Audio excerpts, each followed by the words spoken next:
जय श्री ओम नमः शिवाय। जय श्री ओम नमः शिवाय। जय श्री ओम नमः शिवाय।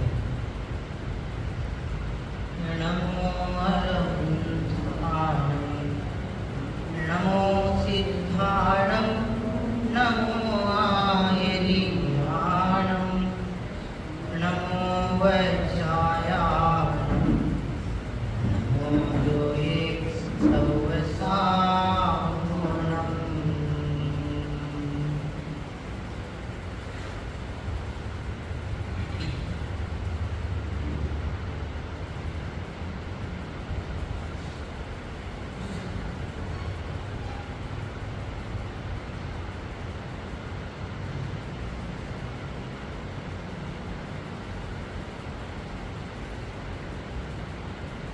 मंगलम भगवान वीर मंगलम गौतमोगनी मंगलम कुंद कुंदावचो जयंतमोस्तु मंगलम सर्वमंगल मांगल्यम सर्वकल्याणकालकम प्रधानम सर्वधर्माणां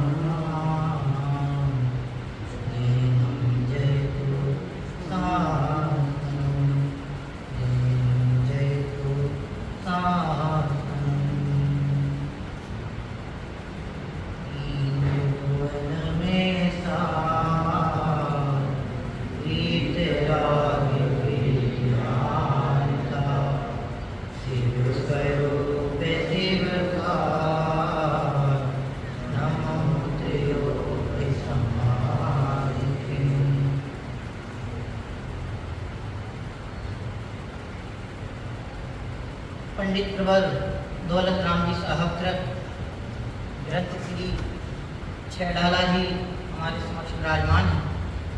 छैडाला जी की 5वीं ढाल के आधार से अपना स्वाध्याय क्रम प्रवर्तमान है और विविध प्रेरणात्मक पक्षों को स्पर्श करते हुए हम एक एक भावनाओं का क्रमश अध्ययन करते हुए आगे बढ़ रहे हैं। अभी तक हमने जिन जिन छंदों को पढ़ा है उन छंदों का एक बार वाचन करते हैं। आप सबको भी स्मरण में होंगे, आप सब भी उनका वाचन कर सकते हैं। मुनि सकल व्रति बड़ भागी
वास्तव में एक एक भावना हमारे हृदय को झकझोर कर देने वाली है। को पढ़ के भी हमारे हृदय में जागृति पैदा नहीं होती तो समझना ऐसी स्थिति किस काम की जो हमें इतनी प्रेरणाएं प्राप्त होने के बावजूद भी जागृति प्रदान करने वाली नहीं बन पा रही। आपको विदित होगा 12 भावनाएं अपने जैन साहित्य का एक सर्वोत्कृष्ट प्रस्तुतिकरण का विषय रहा है। 100 से भी अधिक 12 भावनाएं लिखी जा चुकी हैं। कितनी? 100 से भी अधिक 12 भावनाओं का एक शतक है, उसमें 100 प्रकार की 12 भावनाएं हैं। अब आप कह सकते हो जब उन्हें यही सब बताना था कि असरण है, अनित्य है, क्षणिक है, विनाशिक है, ये सारी क्रम से संसार के सारता एक में ही एकपना स्थापित करो, पर से अन्य हो, धर्म की बोधि प्राप्त होना सरल नहीं दुर्लभ है, बहुत ही दुर्लभ भावना, ये सब अपन सब पढ़ते हैं। जब उन्हें यही सब बताना तो इतने प्रकार की भावनाएं लिखने की आवश्यकता क्या पड़ी? लेकिन आप विचार करो कि ज्ञानियों का चिंतन सहज नहीं होता। सहज मतलब ऐसे ही नहीं होता, सहज का क्या अर्थ में नहीं लेना। ज्ञानियों का चिंतन ऐसे निरर्थक नहीं होता। एक एक चिंतन की धारा में उनके उस ज्ञायकत्व की प्रमुखता होती है, जिसके अवलंबन से उनकी चिंतन की धारा निर्मल बने होता। साहित्य का सृजन ऐसे ही नहीं हो जाता। साहित्य के सृजन के लिए हमें शब्द शब्द अक्षर अक्षर तपना पड़ता है। हम आपसे कहें कि जाओ आप अनित्य भावना पे आप एक आर्टिकल लिख के आओ, तो आप कह दोगे पंडित जी ये तो आपका काम है, हमारा काम थोड़ी है। हम लिखने लग जाएंगे, फिर आपको बेरोजगारी प्रदान करा देंगे, आप बेरोजगार हो जाओगे। ऐसा नहीं है। आचार्यों ने जो लिखा है, ज्ञानियों ने जो लिखा है, एक एक अक्षर अक्षर तपा है, तब जाकर के हमें यहाँ प्राप्त हुआ है। इसलिए साहित्य के सृजन को हल्के में नहीं लेना। साहित्य का सृजन, वो भी धर्म साहित्य तमाम प्रकार का है। लोक में भी मैंने उस दिन बताया था, 1 लाख श्लोक प्रमाण महाभारत जैसा ग्रंथ लिख गया, चले गए। उनके हिसाब से उपयोगिता है, अनुपयोगिता है, मैं ऐसा नहीं कहता। लेकिन ये जो साहित्य में अपने को प्राप्त हुआ है, उसका अक्षर अक्षर शब्द शब्द अपने लिए उपयोगी है। एक शब्द की यथेष्ट यदि भाव वासना अपने हृदय में हो गई तो समझना चुल्लू भर जीवन रहेगा। और एक शब्द का भी अपने हृदय में पार नहीं हुआ, एक शब्द भी अक्षर भी अपने हृदय में प्रवेश नहीं हुआ, तो समझना लगता भवसागर। चुल्लू भर नहीं कहना चाहिए, लंबायमान 2-4 भी समुद्र। प्रशांत महासागर कितना गहरा है, अटलांटिक महासागर पढ़ते हैं ना, पर 4 प्रकार के महासागर, अब उन चारों को मिला के जितना बने उतना समझ लें। इसलिए भाई भाव के विराम की औषधि ये है। इस भाव की विराम की औषधि के रूप में मुझे इसका सेवन करना है, तब जाके इसका महान आएगा। स्वाध्याय तो हमने भाई साहब बहुत किया है, अभी भी कर रहे हैं। हम पढ़ने वाले हैं एकत्व भावना। पहले मैं उस भावना की वांछना आपके बीच में कर दूं। शुभ शुभ करम पद जेते मोगे जिए कहीं देते, सुतदारा होए न सीरी, सब स्वार्थ के हैं बीरी। पत्नी हो, पुत्र हो, माता हो, पिता हो, भाई हो, बांधव हो, राजा हो, प्रजा हो, मंत्री हो, सेना नायक हो, जो भी जहाँ तक आपका ज्ञान का व्यापार चल सकता है चला लो। और जितने भी ये संबंधी जन दिखाई देते हैं उन सबको एक शब्द में समेट दिया। क्या कह दिया? सब स्वार्थ के हैं बीरी। पत्नी आपसे प्रेम इसलिए करती है कि उसका स्वार्थ आपसे सदा हुआ है। आप पत्नी के प्रति लालायित इसलिए होते हैं कि आपका पत्नी के प्रति आकर्षण छिपा हुआ है।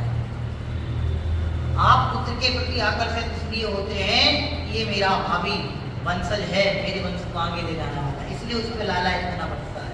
ये पुत्री मेरी है, इसके प्रति मेरा लालायितपना कैसा है?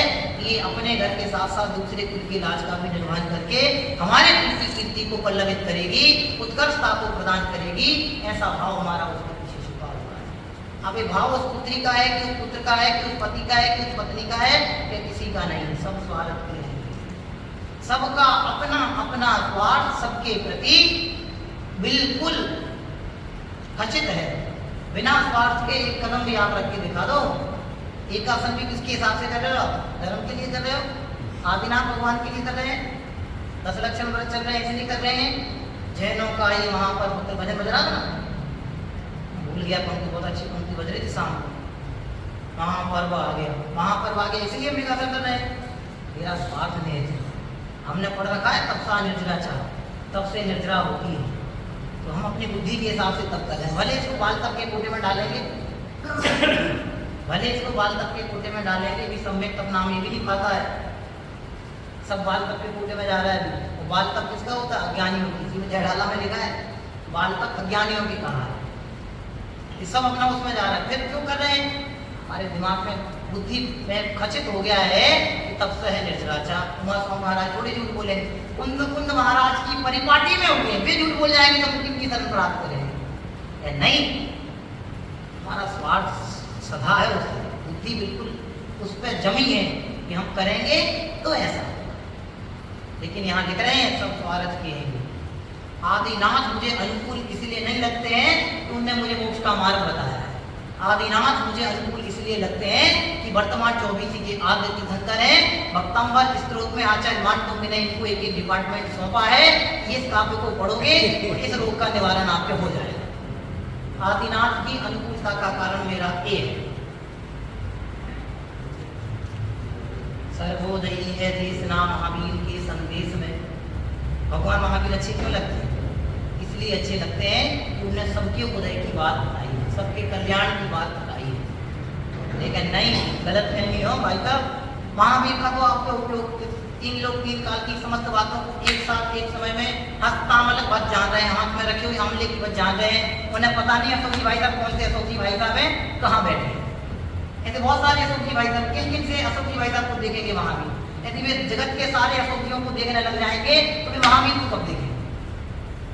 जानने में सब आ रहा है लेकिन जान किसी को नहीं रहे। ये जैन धर्म का महात्म है, ये जैन धर्म की विशुद्धता का, आराधना की विशुद्धता का प्रतिफल है कि तीन लोग तीन काल की समस्त बातें एक साथ एक समय में झलकेंगी, फिर भी वहां गायक की झलकनी गायकारी। ये है उपयोग की निर्मलता का साक्षात प्रतिफल। उपयोग मेरा यदि विशुद्धता को प्राप्त हो गया तो समझना स्वाध्याय का यथेष्ट फल प्राप्त कर लिया। उपयोग यदि विशुद्धता को प्राप्त नहीं हुआ, जैसी अनिर्मलता पहले बनी थी वैसी की वैसी यदि अनिर्मलता बनी रही तो समझना हमने स्वार्थ की दृष्टि से इसको पढ़ा। कैसी? स्वाध्याय करेंगे तो कसाएं मंदता को प्राप्त होगी। स्वाध्याय के लाभ हम पढ़ते हैं ना, शास्त्र स्वाध्याय से कसाएं मंदता को प्राप्त होगी। हमारा स्वार्थ है, हम ऐसा सोच के आते हैं कि चलो यहाँ बैठ के तो पापा ही करेंगे, वहां जाके कम से कम 4 अक्षर तो कान में पढ़ेंगे धर्म के, 4 शब्द तो स्वाध्याय के पढ़ेंगे, 4 शब्द तो कल्याण के पढ़ेंगे। बात सत्य है, बात सत्य है। एक कहानी को पढ़ते हैं कि एक चोर था, उसके रास्ते में ख्याल में एक शब्द आ गया तो उसने उस शब्द का उच्चारण मंत्रियों के सामने कर दिया और मंत्रियों से बच गया, वो राजा की दंड से बच गया। तो उसने सोचा कि भाई ये धर्म का एक शब्द कान में पड़ गया, इससे जब मैं राजा के दंड से बच सकता हूँ जबकि चोरी मैंने की है, तो मैं नियमित रूप से स्वाध्याय में प्रवर्तूंगा, नियमित रूप से आराधना के मार्ग में प्रवर्तूंगा, तब तो कहना ही क्या, मुझे तो इन बातों की खबर ही नहीं। अब खबर पड़ गई कि एक एक शब्द का महात्म्य कितना है। यहाँ से समझना जिनवाणी का अक्षर अक्षर सम्यक ज्ञान की ओर ले जाने वाला है। जिनवाणी का शब्द शब्द हमें सत्य तत्व की यथार्थ यथेष्ट श्रद्धान की ओर ले जाना वाला है। यदि हमें अभिलाषा है कि हम 7 तत्व के श्रद्धान रूप प्रवर्तें तो ऐसा विचार करना कि मैं किसी का कुछ भी करने वाला नहीं हूँ। ये लिखा है शुभ अशुभ कर्म फल देते, इस शुभ और अशुभ कर्म को भोगने वाला इस संबंधी आपके सहयोगी नहीं बनेंगे। पाप के उदय में एक भी आपका साथी बनता हो तो मुझे आप बता दो। उस दिन मैंने आपसे किसी से कहा था कि आपको ब्रेन ट्यूमर हो गया। अब मेरा आपसे प्रश्न है, आप सोचो कि 50% पति को आप प्रेषित कर दो, दे दो, ये क्षण के 50% तो बहुत लंबी छोटी बात हो गई। 1% एक अंश भी आप अपनी बीमारी उसमें प्रेषित नहीं कर सकते। आपको घोड़ा यहाँ हो जाए तो आपकी तकलीफ पति पूछ तो सकता है कि बेबी कैसा लग रहा है, लेकिन ये नहीं कह सकता बेबी थोड़ा सा मुझे दे दो। आप कल्पना करके देखो कि कितनी अच्छी, इसको अच्छे पॉजिटिव सकारात्मक असली पक्ष में लेना हो तो ये इससे बड़ी विश्व की स्वतंत्रता दूसरी क्या होगी? वस्तु स्वातंत्र का महात्म्य यहाँ से दूसरा कैसे आएगा? और इसको प्रेरणा की दृष्टि से यदि लेना हो तो आप समझो कि जब एक उल्टी की बीमारी को अपने आप में विभाजित नहीं कर सकता तो जिन जिन में हमने आशाएं स्थापित करके रखी हैं तो फिर कितनी लंबी चौड़ी आशाएं मेरी कैसे फली हुई? इसलिए बारंबार स्मरण में रखना, सब स्वार्थ के पुण्य के उदय में कोई सहयोगी नहीं होता, पाप के उदय में कोई सहयोगी नहीं होता। जो जीव जैसे कर्म करता है उस जीव को उन कर्मों को स्वयं ही भोगना पड़ता है। आज तक एक जीव ने अपने अन्य किसी साथी के कर्मों के उदय को नहीं भोगा, सब अपने अपने उदय को ही भोग रहे हैं। घर में पिता जरूर कमाई करता है, पुत्र अपने पुण्य से खाता है, पिता की कमाई से नहीं खाता। आप देखो कितने कितने धनंजय, जीवंदर कुमार और एक और का आता है धन्य कुमार, भाई पत्थर फेंक रहे हैं, आयुष्य कर्म शेष है और नदी में फेंकने के बावजूद, ऊपर से पत्थर फेंकने के बावजूद भी डूबा नहीं और निकल के बच के चला गया। हाथ में फूटी कौड़ी नहीं और कदम कदम पर जा रहे तो धन के ढेर लगे हुए, जहां पत्थर का उल्टा लगे वहीं से धन निकला। और एक समय ऐसा आया कि वो धरती पर सर्व मतलब नगर का पूरा सेठ बन गया, जिन मंदिर बनवा रहा है, शादी हो गई, जगह जगह विवाह हो रहे हैं, सब कुछ हो रहे हैं। और पिता और शेष 4 भाई दरिद्रता को प्राप्त हो गए और काम की तलाश में खोजते खोजते उसके दरवाजे पर पहुंच गए, भैया यहाँ काम चल रहा है, इतनी बड़ी इमारत बन रही है, मंदिर बन रहा है, हमें नौकरी मिलेगी। जब उसने देखा कि अरे कैसा काल ने परिवर्तन लिया, एक ऐसी काल ने करवट बदली कि जो धनाढ्यता को नगर सेठ बने हुए थे, धन की अर्थता की संपन्नता को प्राप्त हो रहे थे, अर्थ की संपन्नता को प्राप्त हो गए थे, काल की करवट के कारण आज ऐसी विपन्नता को प्राप्त हो गए कि हाथ जोड़ करके भिखारी बन करके हमारे दरवाजे पे आए हैं कि हमें नौकरी। अब आप विचार करो कि ये परिस्थितियां उनकी नहीं है, ये पुराण पुरुषों के कथानक अकेले पढ़ने के लिए नहीं है, जीवन की विविध प्रेरणाओं का, विविध प्रकार की प्रेरणाओं को प्राप्त करके स्वात्म आकलन के लिए। राजा हरिश्चंद्र किस रूप में प्रसिद्ध है? बोलो काकी जी। राजा हरिश्चंद्र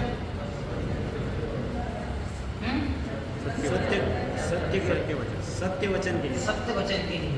दूसरे में भी कहते हैं राजा हरिश्चंद्र जैसा दानी कोई नहीं। सारा राजपाट ने वो वैदिकों के हिसाब से कथानक जैसा ना, सारा राजपाट उन्होंने उस ब्रह्म वो जो उनके हिसाब से वो स्वर्ग से जो देव ब्राह्मण का वेश बना करके आया और उसने मांगा, उसकी परीक्षा राजा कैसे धर्मनिष्ठ है, कैसा दान प्रिय है, कैसा सबको दान देने वाला है, परीक्षा ली उसने बिना सोचे समझे, ठीक है दिया मैंने आपको पूरा दान। उन्होंने कहा राजा दान देने के बाद ब्राह्मण को दक्षिणा भी दी जाती है, दान देने के बाद ब्राह्मण को दक्षिणा भी दी जाती है, तब जाके राजा का दिया हुआ दान ब्राह्मण को सार्थक होने को प्राप्त होता है। अब मेरी अंतिम डिमांड और आपसे है कि आप मुझे 1000 सोने की स्वर्ण मुद्राएं दो। तो उन्होंने कहा क्या मांगते हो? 1000 स्वर्ण मुद्राएं मांगी है कि हाँ 1000 स्वर्ण मुद्राएं मांगी, आप दो। तो बोलता है मंत्री वर कोष में से 1000 स्वर्ण मुद्राएं निकलवा के लाओ। ब्राह्मण बोलता है महाराज सावधान, आप एक समय पहले हमें संपूर्ण राज्य का वैभव मेरे नाम करके जा चुके हैं, आपके पास 1000 स्वर्ण मुद्राएं देने का अधिकार राजकोष का आपका नहीं रहा। क्यों? क्योंकि आज आप राज्यत्व पने से रहे। तो फिर क्या किया जाए कि आपको शाम तक का समय दे रहे, इस शाम तक के समय में आपको 1000 स्वर्ण मुद्राओं को उपार्जित करके हमें प्रदान करना है, तब जाके आपका दान होगा। तो सब कुछ लंबी चौड़ी कथा मुझे आपको नहीं बतानी है, मुझे तो ये बतानी है कि लास्ट में वो 1000 स्वर्ण मुद्राएं कमाने के लिए गया, खुद को बेच दिया, पत्नी बिक गई, बच्चा बिक गया, सब अपने अपने दर दर हो गए। 1000 स्वर्ण मुद्राएं लाके उसको दे दी और हो गया। और लंबी चौड़ी कहानी, अंत में जाके वो पत्नी वहां आती है, पूरी कहानी आप उसमें पढ़ते हो। मुझे आपसे ये कहना है कि जब हम पुराण पुरुषों के, महापुरुषों के प्रेरक व्यक्तित्वों को ऐसे कथानकों को पढ़ते हैं, उसके बावजूद भी हमारे हृदय में यदि कचोट पैदा नहीं होती तो फिर धिक्कार है मुझे और मेरी परिणति कि आज तक मुझे चेतनता जागृत नहीं हुई। चेतन होते हुए भी एक समय के लिए भी मुझे चेतनता की प्राप्ति नहीं हुई, जागृति नहीं हुई, तो धिक्कार है मुझे। बोल कर अपना घर जाने कितनों के घर मुझको जाना पड़ा। हमने अपनी स्थिति भूली, अपने घर को भूले, इसलिए कभी पत्नी बन के, कभी पति बन के, कभी पुत्र बन के, कभी माता बन के, कभी पिता बन के, जहाँ गया वहीं एकत्व होने को प्राप्त, और जहाँ एकत्व को प्राप्त होना चाहिए था तो आज तक वहाँ उसकी उपलब्धि नहीं। कुंद महाराज ने क्या कहा, दर्शाऊं एक विवाद को आत्मा तेने निज विभव से, दर्शाऊं तो करना प्रमाणना, चल ग्रहो स्खलना करो। चौथी या पांचवी गाथा है। मैंने उस एकत्व वक्त आत्मा के स्वानुभव से आस्वादन किया है, इसलिए मैं उस एकत्व वक्त आत्मा को आपको दिखाऊंगा। वो एकत्व वक्त इस एकत्व अन्य भावना में पूरा आ जाता है, इसलिए इसको छड़ा लाभो लघु समय सार कहते हैं। लघु समय सार कहने के बहुत सारे कारण हैं, इसको ऐसे नहीं कहते छोटा है इसलिए लघु समय सार कह दिया, ऐसा नहीं है। एकत्व वक्त तो आत्मा को दिखा रहे हैं यहाँ पे कि आज तक हमने इस देह की प्राप्ति की तो इस देह को ही मैं मान करके, इसको ही अपना स्वरूप मान करके इसमें ही तल्लीन हो गया। अब बोलो देह की मगनता है, हा में दुड अपराधी, क्यों? क्योंकि इसमें एकत्व कर लिया। ये एकत्व करने लायक नहीं था, जो मेरे लिए एकत्व करने लायक नहीं था उसमें मैंने अपने उपयोग को रंजायमान किया, इसलिए मैं आपको अभी शुद्धता को प्राप्त किया। स्वाध्याय मैंने विशुद्धता की दृष्टि से किया था, लेकिन शब्दों के हेर फेर में फंस करके हम अपने वैभव से कैसे हो गए, विमुख हो गए। स्वात्म वैभव की उपलब्धि जब तक नहीं होती तब तक होती, मतलब प्रेरणा की दृष्टि से कह रहा हूँ, अभी आधा अधूरा है ऐसा नहीं समझना। स्वात्म वैभव की जब तक उपलब्धि अपने को नहीं होती तब तक स्वाध्याय का सत्फल नहीं जानना। स्वाध्याय के सत्फल का आरंभ, सत्फल की उपलब्धि तो स्वात्म वैभव के परिज्ञान पूर्वक है। हमने आज तक स्वाध्याय के 7 स्तर मुझे बताऊंगा आपको, लास्ट ध्यान में आ जाएंगे। स्वाध्याय तो कब से कर रहे हैं, लेकिन आज तक एकत्व जिसमें होना बड़े पंडित साहब का बहुत सुंदर वाक्य है, एकत्व मेरा मंदिर है, एकत्व मेरी असली संपत्ति है, एकत्व मेरी वास्तविक पूंजी है, एकत्व मेरा घर है। निज घर बिना विश्राम नाही, निज घर बिना विश्राम नाही मतलब ये मेरा घर नहीं है, ये सगे संबंधी मेरे घर नहीं है। अब पढ़ो फिर से, निज घर बिना विश्राम नाही, आज यह निश्चय हुआ। जिनवाणी बारंबार बता रही है, जगा रही है, आपका घर नहीं है, तुम्हारा घर नहीं है। क्यों उसमें एकत्व पने को प्राप्त हो रहे हो? क्यों अपने उपयोग को उसमें लगा करके मिथ्यात्व का पोषण कर रहे हो? क्यों आश्रव बंध को बढ़ावा दे रहे हो? एकत्व की उपलब्धि होना, इसका इनाम संबंध निर्वाह है। संबंध निर्वाह मोक्ष के लिए 10 दिन की उपवास की आवश्यकता नहीं है, नहीं तो फिर 10 दिन की उपवास होंगे और जिनवाणी चैनल पे बांसवाड़ा के 99 लोगों के दिखा दिए जाएंगे कि भला चंद जी ने 10 उपवास किए और अनिल जी ने एक भी 10 उपवास किए और एक समय के लिए जिनवाणी चैनल पे नहीं आए। तो अनिल जी की आप अपने ऊपर नहीं लेना, अनिल जी माने जो 99 के बाद एक रह गए वो जिनवाणी चैनल पे नहीं आ पाए, तो 10 दिन के उपवास निरर्थक जाने वाले हैं। क्यों जाने वाले हैं? क्योंकि वहीं से उनकी कसाएं ऐसी पल्लवित होने वाली, ऐसी वृद्धि को प्राप्त होने वाली है कि वीडियो बना करके तो मेरे भी ले गए थे। मैंने कौन सा गुनाह कर दिया? गुनाह हमने यही किया कि हमने मान लिया कि मैंने उपवास। बड़े पंडित साहब का बहुत अच्छा वाक्य है, उपवास उपवास उपनिषद पढ़ते हैं, उपनिषद का अर्थ बताते हैं। उपनिषद ही मतलब पास में बैठ करके, समीप में बैठ करके जो ग्रहण किया जाता है, ज्ञान ग्रहण किया जाता है, उसको उपनिषद कहते हैं। ऐसे अपने स्वरूप में जहाँ वास स्थापित होता है, अपने स्वरूप में जो निवास होता है, उसका नाम उपवास है। स्वरूप के अलावा अन्य बैठ करके आप दिन भर कुछ नहीं खाओ, पलंग पे बैठे हो, टीवी देख रहे हो, मम्मी बोलती है उसको कुछ मत बोलो, उपवास किया है। क्यों नहीं बोलो? कहीं के लिए क्या उपवास मत कर दे।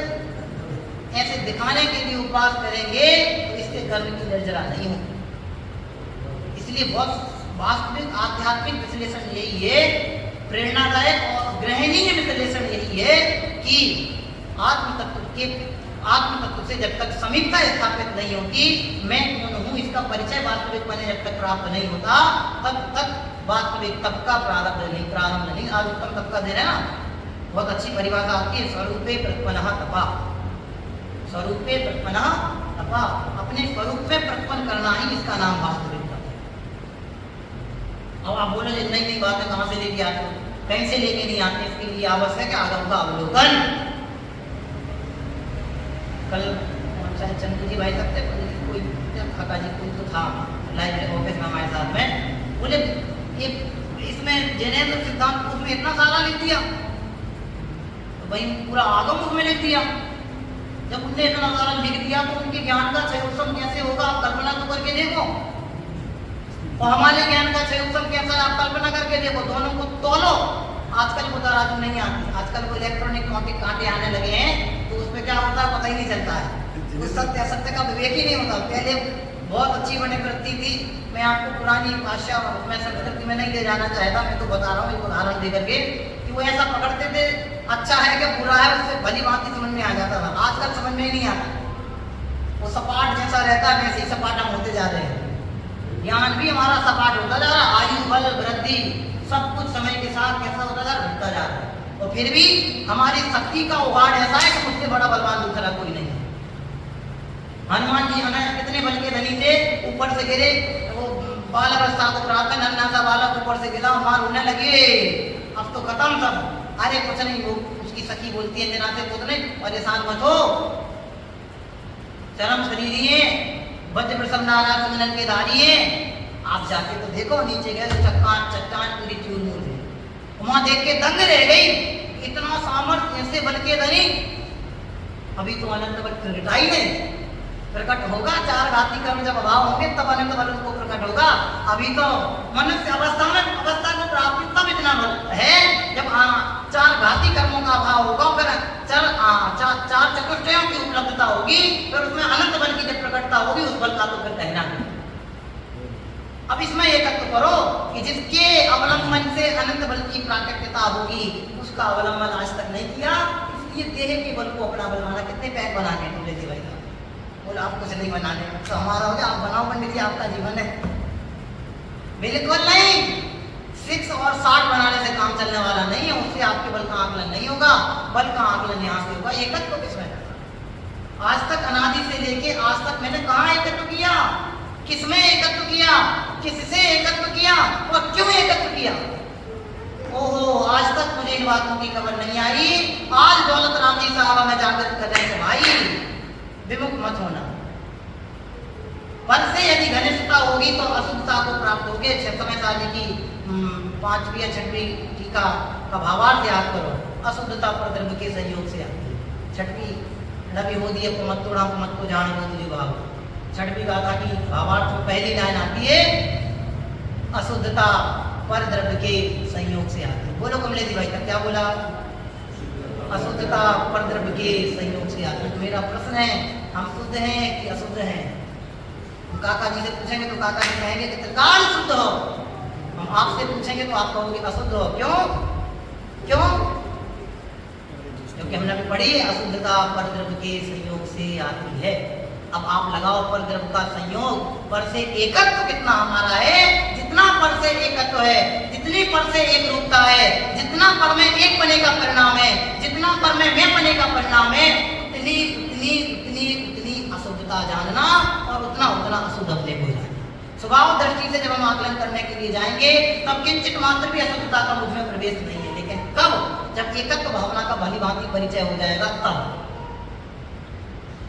एकत्व भावना में झकझक रही है, बिल्कुल बच्चा बिल्कुल बैठा हो और बिल्कुल कभी कभी ऐसा होता है मुझे भाई साहब ऐसे बैठे हो, बैठे बैठे हमारा उपयोग अमेरिका चला जाता है, मम्मी बोलती बेटे पानी गिर रहा है, गरम गरम पकौड़े बनाए हैं, और बेटा अमेरिका की गार्डन में घूम रहा है, तुझे पता नहीं लगता कि क्या बोल रही है। तो जब 4-5 बार मम्मी बुलाती है तो बेटा नहीं सुनता है तो मम्मी को गुस्सा आती है, तो पढ़ाई की वो क्या बोलते हैं उसको, जिससे वो निकालते हैं बड़ी वाली चम्मच, वो लेके आती है, आराम से उसको यहाँ चुरा देती है, बेटा पूरा बिल्कुल झकझोर जाता है, क्या हो गया, जब से बुलाए तो समझ में नहीं आ रहा, और फिर उसको जागरूक किया जाता है। कुंद महाराज दौलत राम के साथ झकझोर कर रहे हैं, झकझोरत कर रहे हैं, अपने उपयोग को जगा रहे हैं। किसी सुसुप्ति अब मत लाओ, ये सब स्वार्थ के हैं। पुत्र किसी का सगा नहीं हुआ। वो दृष्टांत सुना है तुमने? आप तीन बेटे, एक भी बेटा मरती विद्या जीव को वो ही न राखना, दाम बिना निर्धन दुखी, तरसना बस धनवान, कबहू न सुख संसार में, सब जग देखो, कोने कोने छान लिए, कण कण पे वास कर लिया। एक भी ऐसा स्थान नहीं है जहां मैंने जन्म नहीं लिया, एक भी ऐसा स्थान नहीं है जहां मैं मृत्यु को प्राप्त नहीं हुआ। किसका अहंकार, किसमें एकत्व? जागो जागो जागो चेतन तुम्हें जगाने को। कौन कह रहा है? कौन कह रहा है? महाराज। महाराज क्या कह रहे हैं भाई जी? जागो जागो जागो चेतन तुम्हें जगाने को, लाए हैं हम विदेश क्षेत्र से। उनको कुछ महाराज 3 आचार्य विदेश क्षेत्र जाने के कथन आते हैं। पढ़ो जंदर का इतिहास नाम की पुस्तक कैलाश सती साहब, उसमें 3 आचार्यों को विदेश क्षेत्र जाने के प्रमाण। वे सब वहां से भगवान का सार लेकर के आए हैं। दिव्य ध्वनि को दे के गए कि भैया जाग जाओ, जागिर चेतन प्राणी कर पैसे की क्यों अगवानी। तुम भाई साहब तो बहुत बात करते, अब तो आत्म किया तुम्हारे, हम लिखते बहुत शुभ अशुभ कर्म फल जेते होगे एक ही भोगता है। अनादिकाल से लेके आज तक या तो मैंने पुण्य फलों को प्राप्त किया है या पाप फलों को प्राप्त किया है, भोगा है। कौन है? मैं वर्तमान में किसको भोग रहे हैं? पुण्य को कि पाप को? भाई साहब बोलते ना छक्का लगा, अब छक्का लगाना। किसको भोग रहे हैं? पुण्य को भोग रहे हैं कि पाप को भोग रहे हैं? कि दोनों को भोग रहे हैं? कि बिल्कुल कुछ भी नहीं भोग रहे हैं? आराधक बोलेंगे हम तो अपने ज्ञान को ही भोग रहे हैं, ज्ञान का ही भोग कर रहे हैं। और जो विराधक होंगे, जिन्हें आराधना पने का भ्रम होगा, वे कहेंगे कि पुण्य का भोग रहे हैं। जब अशुभ में चले जाएंगे तो कहेंगे पाप का भोग रहे हैं। या अच्छी भाषा में कहें, जिन्हें अपने ज्ञान का अहंकार होगा, वे कहेंगे कि हम पुण्य रूप बरत रहे हैं, हम पाप रूप बरत रहे हैं। जिन्हें अपने ज्ञान का महात्म्य होगा, ज्ञान के प्रतिफल का आनंद ले रहे होंगे, वे कहेंगे कि हम तो अपने ज्ञान का व्यापार कर रहे हैं, ज्ञान के ही फल का भोग कर रहे हैं। इसमें एक ज्ञान स्वभावी, चेतन स्वभावी, ज्ञानानंद स्वभावी शुद्ध तत्व में जब तक एकत्व की अनुभूति नहीं होगी, तब तक आनंद की उत्पत्ति नहीं होगी। क्यों? बड़े पंडित साहब का वाक्य फिर से याद करना, एकत्व मेरा सौंदर्य है, देह की सुंदरता मेरी सुंदरता नहीं है, देह की निर्मलता मेरी निर्मलता नहीं है। तो फिर क्या करें? आज से नहाना धोना उड़ना पहनना बहनना सब कुछ बंद। अरे वो सब होंगे, वो करते थोड़ी हैं। मेरा आपसे प्रश्न, सुबह से उठ के आप डायरी में लिखते हो कि आज मुझे उठना है, पत्नी को पत्नी कहना है, माता को माता कहना है, ऐसी प्लानिंग करके कहते हो? देखो उपयोग कितनी सघनता को प्राप्त है। हर दिन 24 घंटे में रात दिन सब कुछ निकल रहा है, बिना किसी प्लानिंग के पत्नी को पत्नी मानते हैं, पिता को पिता मानते हैं। कितना जटिलता को हमारा एकत्व प्राप्त है। अब इतनी जटिलता से यहाँ लगना है। कोई आए, सो रहे हैं और पूछे तू नाम से, तो वहां नाम निकले हूँ, क्या बोलते हैं आपके उसमें? नहीं कहते, मैं चैतन्य हूँ, मैं अविनाशी हूँ, मैं अविनश्वर हूँ, शुद्ध चित्रूप हूँ, ज्ञानानंद स्वरूप हूँ। ऐसे निकलना चाहिए। वो कैसे निकलेगा? कि जब ये जटिलता टूटेगी और यहाँ जटिल पर अपना उपयोग सम्मिलित होगा तब। नहीं तो मुझे दुकान जाना है, मेरा कोट कहाँ है? आजकल ऑफिस जाने लगे, टाई कहाँ है, कोट कहाँ है, बैग कहाँ है? अरे बैग कहाँ है ऑफिस में? कि मेरा मोबाइल तो कोई नहीं है, कॉन्टेक्ट के नंबर से फोन करता है। कहाँ है? अपनी तुझे भूले आप निधि खोई। सोच लो भैया,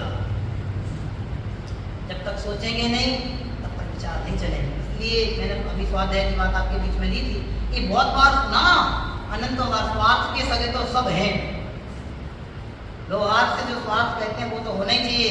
परमार्थ स्वार्थ की भी अलग व्याख्या है। जब तक आप स्वार्थ से नहीं होंगे तब तक स्वार्थ कल्याण को प्राप्त नहीं होंगे।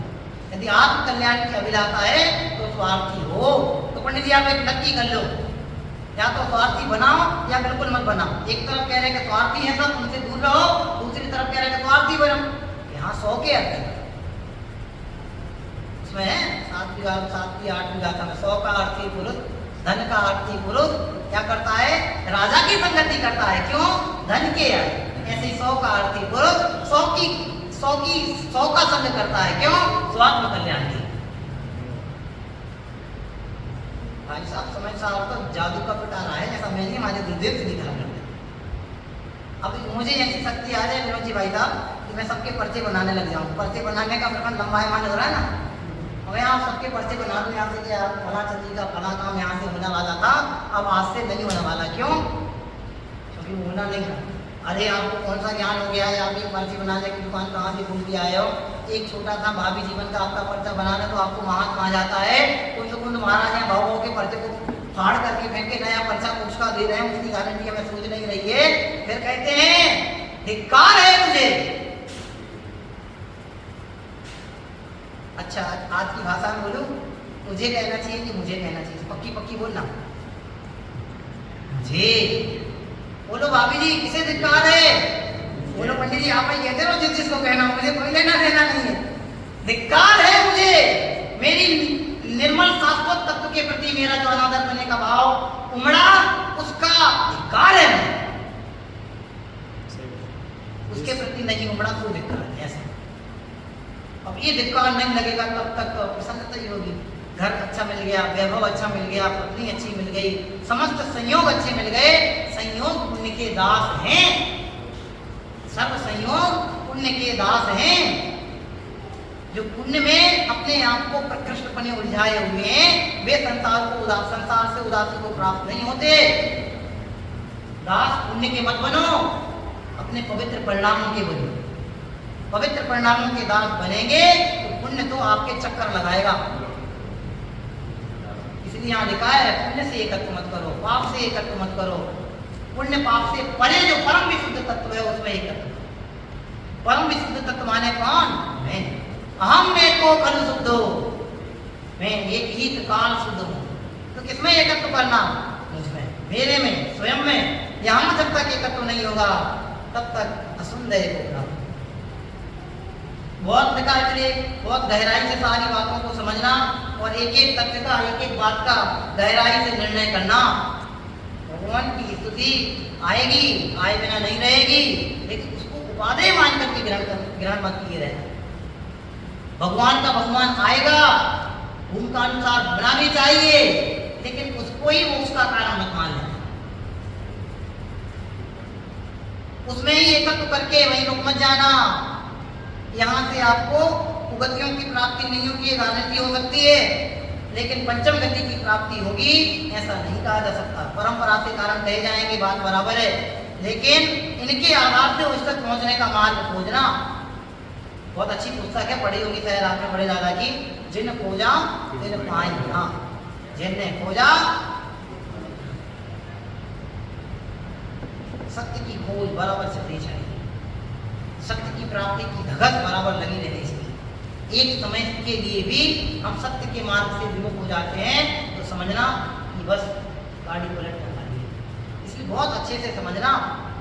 भाई साहब ये तो धर्मायतन है, जिन वेद, जिन शास्त्र, जिन गुरु, ये हमारे सौभाग्य से हमें प्राप्त हुए। ऐसा कहते हैं ज्ञानी जन कहते हैं, शास्त्रों में कथन आते हैं, अन्य क्षेत्रे कृतम पापम धर्म क्षेत्रे विनश्यति, धर्म क्षेत्रे कृतम पापम वज्रलेपो भविष्यति। अब इसको थोड़ा सा पलट लो।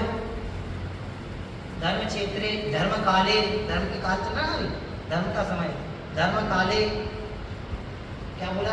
अन्य क्षेत्रे कृतम पापम, ध्यान लगा लो। अन्य काले कृतम पापम धर्म काले विनश्यति। दूसरी पंक्ति क्या बोली थी? उसमें अन्य क्षेत्र की जगह वो लगा लेना काल शब्द। अरे अन्य कालों में हम पापमय परिवर्तन करते हैं, धर्म काल में भी पापमय परिवर्तन करेंगे तो फिर क्या कहते हैं? धिक्कार है। बहुत शांति से सोचना, प्रसन्नता से सोचना, सौहार्द की भावना समझते हैं? मन सौहार्द, यहाँ से स्वार्थ की भावना पलटनी चाहिए। कथन तो इतने सारे ज्ञान में आ रहे हैं कि ये भी कहते हैं, वो भी कहते हैं, सारे कहते हैं। इसमें जो भावार्थ लिखा ना इसका, इसमें भी बहुत सारे पॉइंट लिखे हैं, किसी ने तो पहले से नोट करके रखे होंगे, एक एक पॉइंट पर टिक करके रखा है। इसी जो हमने भावना पढ़ी एकत्व भावना, इसी में से, इसलिए बहुत सुंदर तरीके से विचार करना। एकत्व माने क्या? एक माने मैं, तो माने पना, मैं एक हूँ, इसमें ही अपने उपयोग को लगाना, अन्यत्र अपने उपयोग को मत भ्रमाना। क्यों? जगह जगह हमारा उपयोग जाएगा तो भ्रम पैदा खड़ा होगा। तो भ्रम के पंडित साहब ने शायद कहा था, भ्रम से ही भ्रमण है, भ्रम से ही भ्रमण है। जगह जगह हमारा उपयोग भटकेगा तो भ्रम पैदा होगा। भगवान के सामने जाते हैं, बोलते हैं इतनी शक्ति हमें देना दाता, मन का विश्वास कमजोर होना। कैसे नहीं हो कमजोर? यदि ऐसी भावना बन जाए, मन की अभिलाषा कम नहीं होनी चाहिए कि एकत्व के प्रति मेरा उपयोग कभी भी कम पड़े।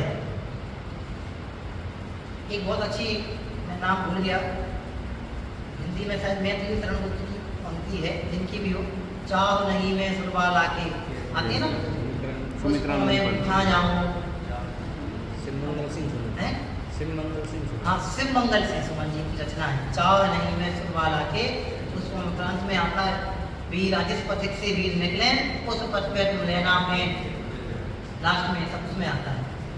ऐसे यहाँ विचार करो, जहाँ से हमें एकत्व विभक्त सुंदर सबद्ध सुंदर लोई ऐसे शुद्ध तत्व की बात सुनने की प्रेरणा मिले, उस पथ पे मुझे कहीं भी अकेला छोड़ देना, मैं अकेला पलायन करने के लिए तैयार हूँ। और जहाँ मुझे ठगने वाले माता पिता परिवार सगे संबंधी प्राप्त हो जाएं और उनके कारण मैं अपने एकत्व में, उनके कारण मतलब व्यवहार दृष्टि से समझना, उनके कारण मैं अपने उपयोग को अपने उपयोग में स्थापित नहीं कर पाऊँ, तो वहाँ मुझे बिल्कुल भी नहीं छोड़ना।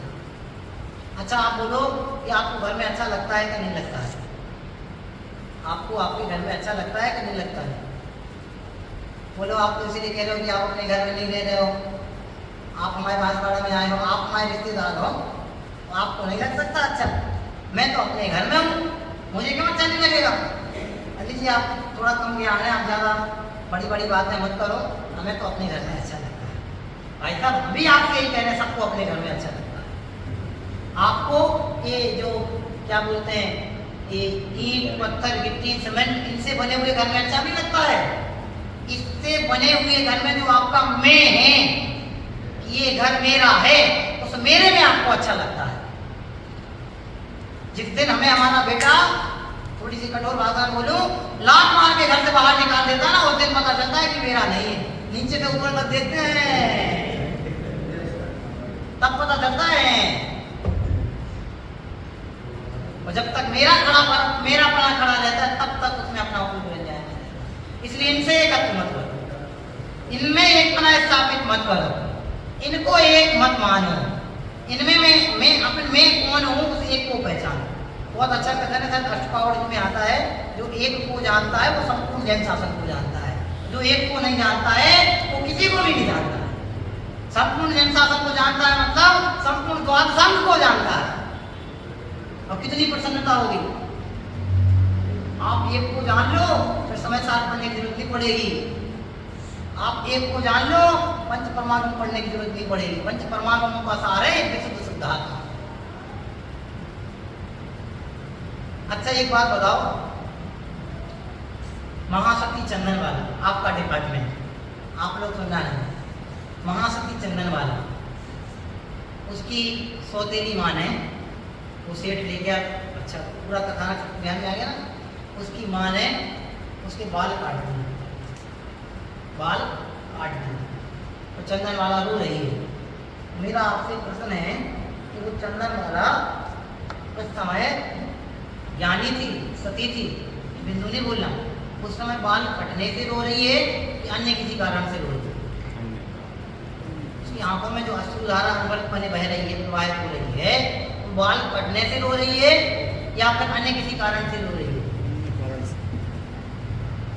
आपका डिपार्टमेंट नहीं है। बोलो भाभी, क्यों रो रही है? अब फिर से अपने उपयोग को यहाँ ले आओ, थोड़े बार जिनका उपयोग पर की तरफ रहता है वे कहेंगे इतनी सर्व सुंदरी सुकन्या के बालों को कट कर दिया, काट दिया, सिर से अलग कर दिया अपनी, जिससे उसकी बाल, चंदन बाला के बाल बहुत लंबे लंबे थे। आप पढ़ो उसका बाह्य रूप भी कितना सुंदरता को प्राप्त था, जिससे उसका बाह्य स्वरूपता को प्राप्त हो रहा था। आड़े टेढ़े बाल कट कर देने से वही रूप उसका विद्रूप बने को, रूप बने को प्राप्त हो गया। तो कैसे पढ़ाने लगती है? बाह्य की जिनकी दृष्टि होगी वो ऐसा कथन करेंगे, अंतरोन्मुखी दृष्टि वाले कैसा कथन करेंगे कि वो बाल कटने से नहीं हो रही है, वो आपके प्रसंग का विचार कर रही है कि मुझे ऐसे प्रसंगों का सामना करना पड़ रहा है जहां साक्षात तीर्थंकर भगवान महावीर का संपूर्ण विहार कर रहा है, और मुझे जहां महावीर विहार कर रहे हैं और मुझे यहाँ इन परिस्थितियों का सामना करना पड़ रहा है। वो एकत्र मुक्त सुंदर आत्मा का गान कर रहे हैं और अनेक जीव गान का पूर्ण आनंद ले रहे हैं, उनमें परिस्थितियों का सामना कर रही है। ऐसा अपने को आना चाहिए। ज्ञानियों की परिणति परिस्थितियों का सामना करते हुए अपवित्र पने को प्राप्त नहीं होती। क्यों? ज्ञानी अंतरोन्मुखी वृत्ति वाले, इसलिए हमारा पुरुषार्थ अंतरोन्मुखता का होना चाहिए। विश्व की बहुत बड़ी त्रासदी है बहिर्मुखता। बहुत कठिन से भाषा में कह दूं, मिथ्यात्व जैसा बड़ा पाप है बहिर्मुखता, यानी बहिर्मुखता सबसे बड़ा पाप है। बहिर्मुखता के अवलंबन से ही मिथ्यात्व पनपता है। मिथ्यात्व रूपी वृक्ष बहिर्मुखता के लक्ष्य से खड़ा हुआ है। इसलिए अपने उपयोग को बहिर्मुखी मत बनना है। अंतरोन्मुखी उपयोग ही हमारा सच्चा साथी है, सच्चा संबंधी है, सच्चा सहयोगी है, सच्चा मित्र है। बातूनी मित्र बनाने से अच्छा है एक मित्र कटाक्ष करके कह जाने वाला मित्र। आपके सामने जो आपकी प्रशंसा करके चला जाए तो जी आपने बहुत बढ़िया मकान बनाए, आपके परिणामों की बहुत बहुत अनुमोदना, आप डेली स्वाध्याय करते हैं, बहुत अच्छे, आप जैसा कोई नहीं मिले वहां जाके कमले चीजें भूल जाए। देखो अब समझ लेना, ऐसे मित्र कार्यकारी नहीं है। आप पढ़ो चक्र चूड़ामणि जीवन कुमार का पूरा वृतांत, इतनी सुनीतियां आगम में छुपी हुई। कैसे मित्र कार्य करें? जो स्वयं धर्म पंथ को साधें और हमें धर्म पंथ को साधने की प्रेरणा दें, ऐसे सुविरतकारी मित्र ये हमारे सच्चे मित्र हैं।